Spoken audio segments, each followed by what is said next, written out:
Friends, in this video we're going to be talking about the Hubert's shoe grease. Now it's bound to be one of my favorites because it's a Colorado product and that's where I'm from. So friends, we're going to be putting this on my Redbacks and then my Georgia Giants. So these are the Romeos. I just did a new video on these. Make sure and catch that. But my plan is to use this stuff on these boots through their whole life. So we're going to do a long frame study of how Hubert's does. And I'm only gonna, you guys gotta hold me to this because on these boots, if you've been watching the channel, it's a catch-all for all the boot creams. And guys, it's still cracking. I've given them a lot of love, but at any rate, we're gonna go nothing but Hubert's on this, and we're gonna see how these boots go over the lifetime. Now guys, we're gonna talk about the company a little bit, the ingredients. Of course, we'll put it on. I'll do one boot and not the other, and then we'll beat up some water and kind of see how it goes. We'll talk about how I apply it and all that in this video coming right up. If you've been following the channel, thank you so much for coming back. Guys, I'm crazy about boot conditioners and I love stewardship. You know, whatever God gives us is a blessing. Whether it be our family, our job, or our boots, we gotta make sure that we're taking care of them right. So this conditioner here is meant to go on all sorts of different leathers. So we're also gonna get into my belt, put a little bit on that. I just did a new video on this, my Hanks belt. We'll put some on my wallet, just as a reminder that when you're doing this stuff, it can go on all sorts of things. Now you're gonna wanna make sure and check back their website because they have 3 other products there. So friends, they have their shoe oil, the leather dressing, and then a saddle and tack conditioner. Now it kind of goes down in intensity, if you will. This is the most intense. This is gonna be used for waterproofing, and it's gonna be their strongest conditioner. And then you get down to something like their saddle and tack, and that's more the light duty stuff. Now make sure and head over to their website. Guys, they have a good description on what each of those are used for, but essentially it kind of goes down in intensity. One of them though has that neat's foot oil. So that one there, I think I want to compare in the future to the big 4, because I'd like to see how those two run together. So that's that leather dressing, and again, it's neat's foot oil based. So we'll get into the ingredients on this here in just a minute. Friends, this company, it says on the label since 1921. So this is originally based out of McMinnville, Oregon, and I have a little bit of history in Oregon as well. So this company was in McMinnville, Oregon up until 2004, and then they moved over to Arizona. So friends, they moved to Snowflake, Arizona, and then in 2017, they moved to Bennett, Colorado, which is my home state, and they've been there ever since. So they got their start. The gentleman who started this, Mr. Hubert himself, would go up into the logging communities in Oregon and he would sell his shoe cream. So that all started in 1921, and then 1929 is when they got their first factory there in McMinnville. Apparently it's still a business today. It's still standing, the building is. So you guys can check that out if you're up in the area. But they fitted footwear through World War. You know, they've done a lot of military stuff, a lot of guys in the logging industry. And beyond that, they've been able to build into quite the name that you see all around the world today. This stuff will darken your leather, but check it out. We got a lot of really dark leather here. And my wallet, guys, is nothing.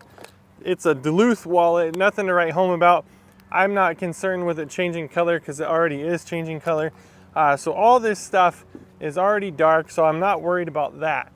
They do have stuff with the neat's foot oil that I haven't looked a whole lot into that, but I don't suppose any of that's gonna darken your leather much. But at any rate, just know that this will, folks like to say, you know, try it on the heel counter first to see if it's gonna darken it.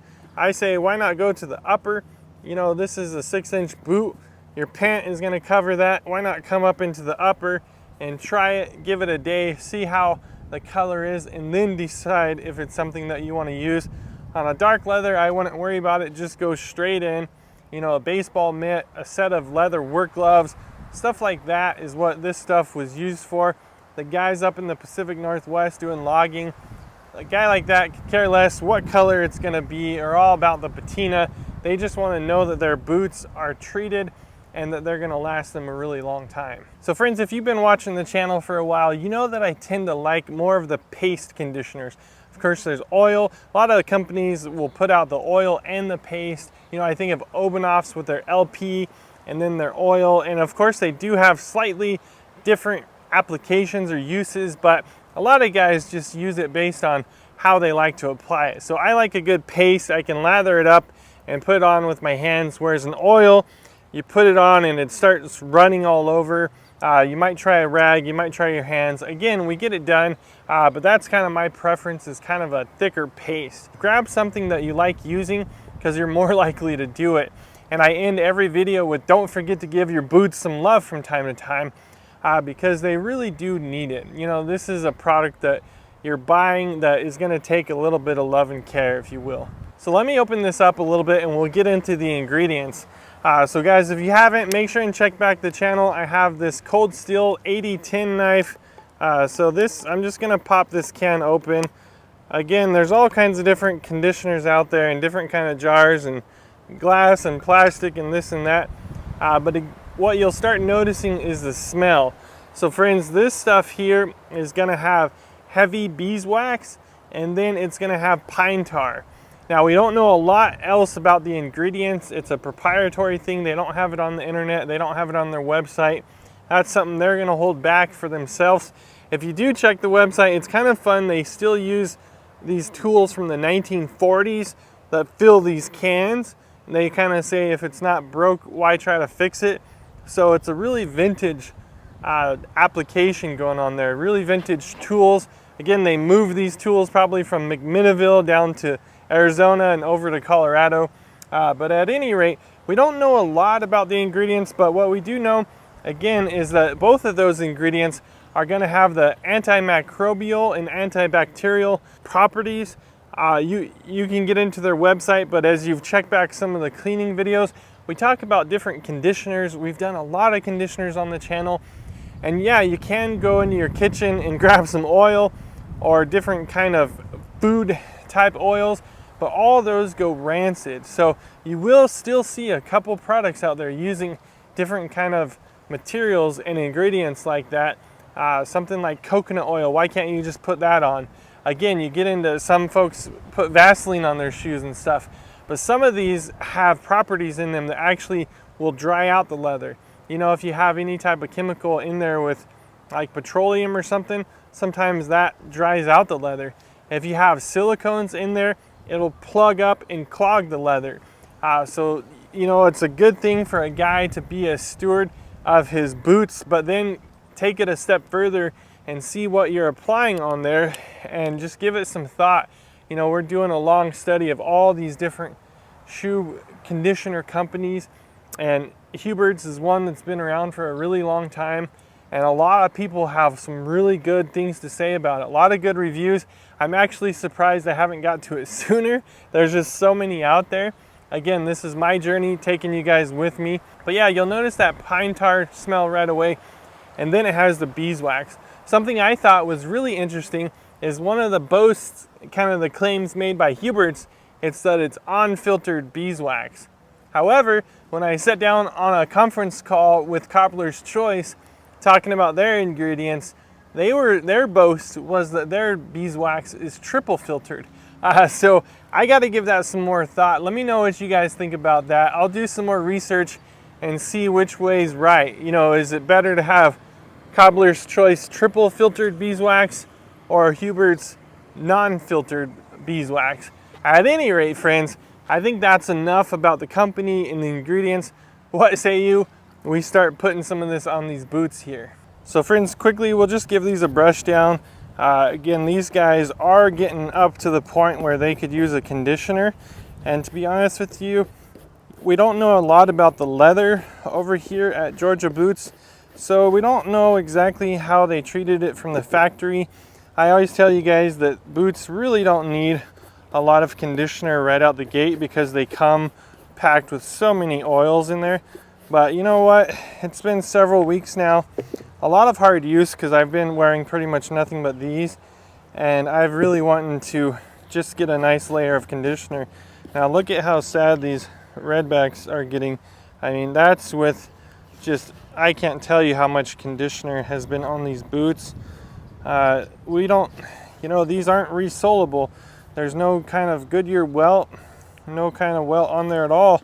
So these kind of are throwaway boots, and I'm thinking by the time that this heel continues to go out, that these guys will be ready. The uppers will pretty much be shot too, so we'll see. But that's kind of sad, because these are some of my favorite boots. Again, guys talk about, you know, having a, this is just a little cheap Kiwi I have for traveling, but guys talk about having a different brush for cleaning than they do for after you condition, buffing it out. You know, I don't think so, not with these work boots. Just give this a good cleaning. You know what, you can grab a little towel. I have this Cobbler's Choice here. You can kind of clean out your brush too. And for work boots, that's all you need. You don't have to overcomplicate it. If you want to have two brushes, one for cleaning and one for buffing, I mean, I'm not going to stop you. Shoot, yeah, we got links for better brushes than this down in the description, but by any means, don't go running out and having a closet full of brushes just for your work boots. But again, friends, here we go. You can see how kind of black that stuff is. Feel free to wear gloves if you want. It does have that pine tar. Some folks say that this stuff actually has healing properties.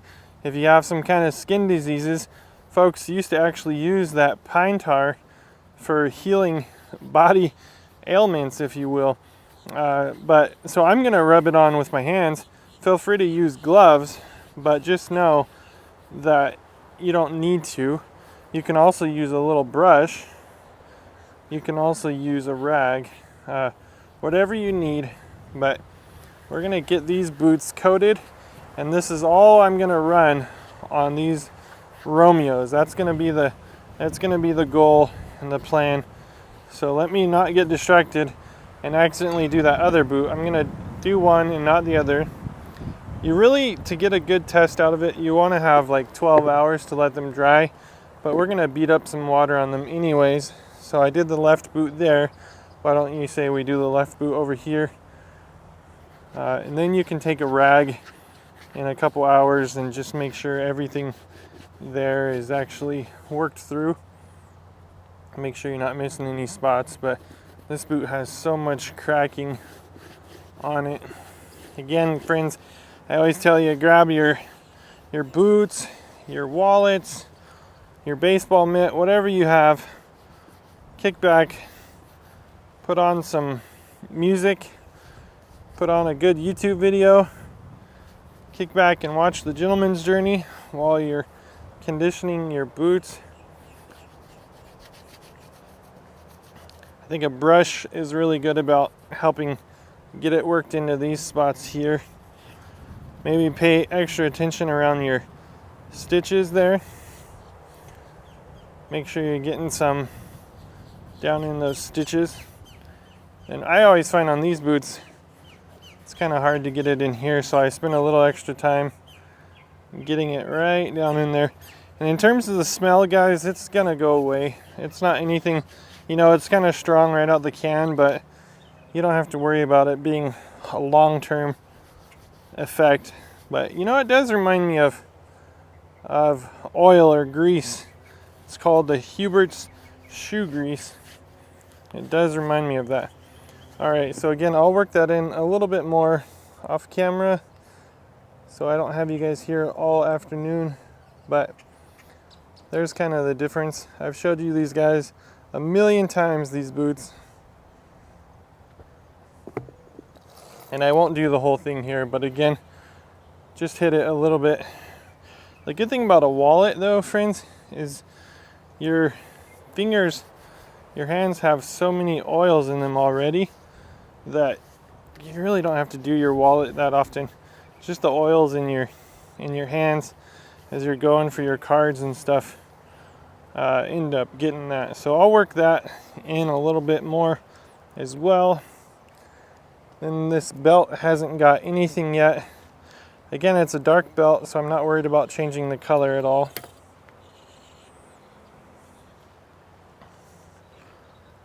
This one I really want to keep lathered up. This is a 100-year belt, and they guarantee it.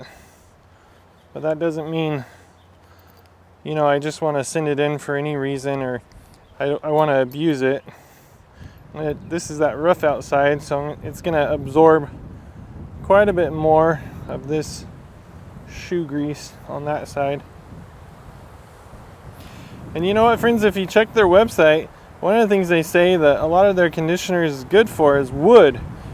So we think of leather, but they've actually found over the years, again, this is over 100-year-old company, and they found that a lot of folks end up using this on like shovel handles and axe handles and any type of wood products you have. So I'm going to keep working my way across that belt off camera, but that is going to give this thing all kinds of life there, friends.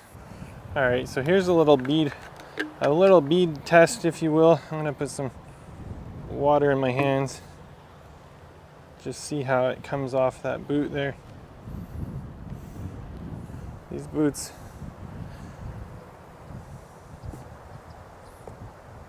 yeah, these boots still have quite a bit from the factory, but it does not seem to want to stay. Obviously it's fresh, it's a good layer of oil on there. Not a huge difference because these are still a few weeks old, but I wanted to make sure and get some conditioner on them. You can see a slightly darker shade, and I already know, because I've been around boots so long, that this is going to lighten up quite a bit. Again, this isn't a crazy pull-up leather, but it has a little bit. You can see that there. A little bit of pull-up there. Kind of cool, right? So let's try these other boots. See if there's any difference there with them beating up.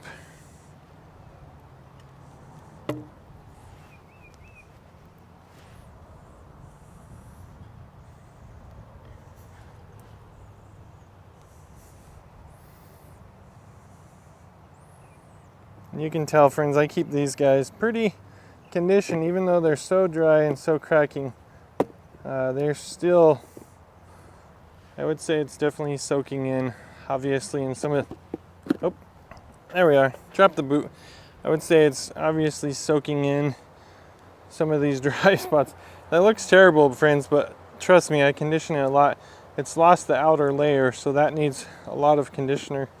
But there it is. Well, friends, I have my work cut out for me. I gotta do 2 more boots, and then I'm gonna finish up my belt, touch up my wallet a little bit. In a couple hours, I'll come back by and buff it. They say you can buff it with a rag, so just go your way with that. I usually like to go ahead and buff it. If there's any grease built up in any of these cracks or whatever, you know, I like to hit that too. I'm interested to see over the years how this rubber boot guard does with the conditioner. I'm going to hit that as well. Again, this welt is plastic, so you don't have to worry about hitting that welt, but if you did have a leather welted boot, you can hit the welt as well. I'm going to have a link to this in the description if you guys want to check it out. They have the other 3 products as well, so let me know if you guys want to see a comparison between the Huberts and the Big 4. I'll do that in the future. But friends, my first initial thought on this stuff is I really like it. I like how you apply it. I like the consistency. It's oily enough that it seems to be penetrating deeper than some other waxes and stuff. Again, I don't mind the smell one bit. I like what they stand for. They got a good history. It's very reasonably priced, so I wouldn't be worried about that. Again, just like anything, a little bit goes a long ways.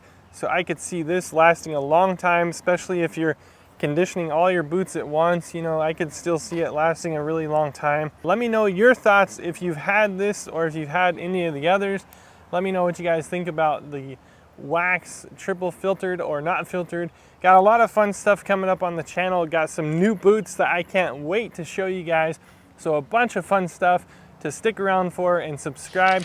Friends, we are trying to grow this thing. We got a lot of ground to catch up on. A lot of folks come around the channel and they say, you know what, I don't know why you don't have any more subscribers than you do. I'll leave that up to you guys. If you like this channel and you like to stick around for some more, hit the subscribe button and the bell. That way you get notified anytime one of our videos come out. So until the next video, guys, God bless you. And hey, don't forget to give your boots some love from time to time.